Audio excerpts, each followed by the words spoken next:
Fundação Academia Pavimento está organizando o Ditado Nacional por AIA. Para nós, que Fundação Academia Pavimento, é um honor de ter você conosco.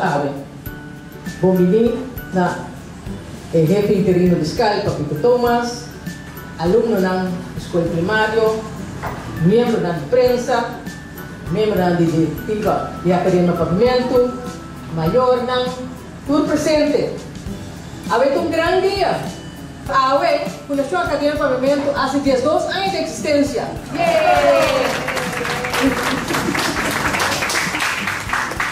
Pavimento nos tour.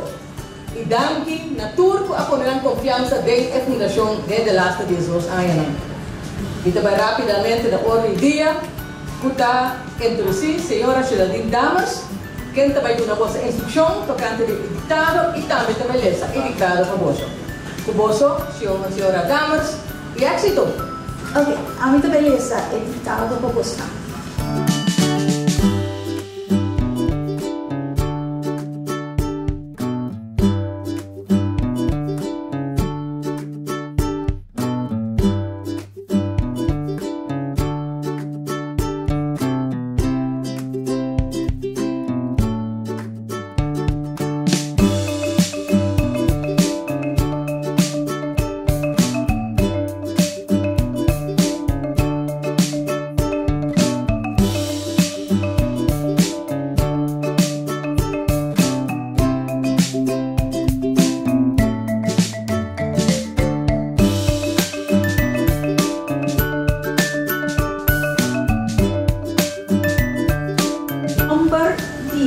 Fabricante, coma,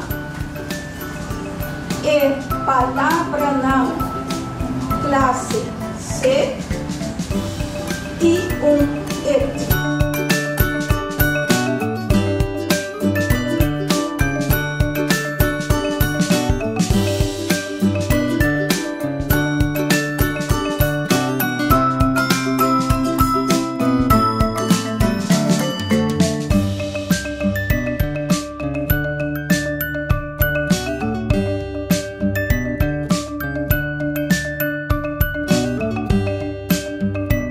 Corretor hace un gran trabajo. Ahora que nos tiene resultado de editado de 2022. La primer lugar, me pedimos a vosotros un fuerte aplauso. Y 3 lugares, con 2 errores. Yo no sé si spam, que la lista spam, no lo so, nanti. Ella llama Amy.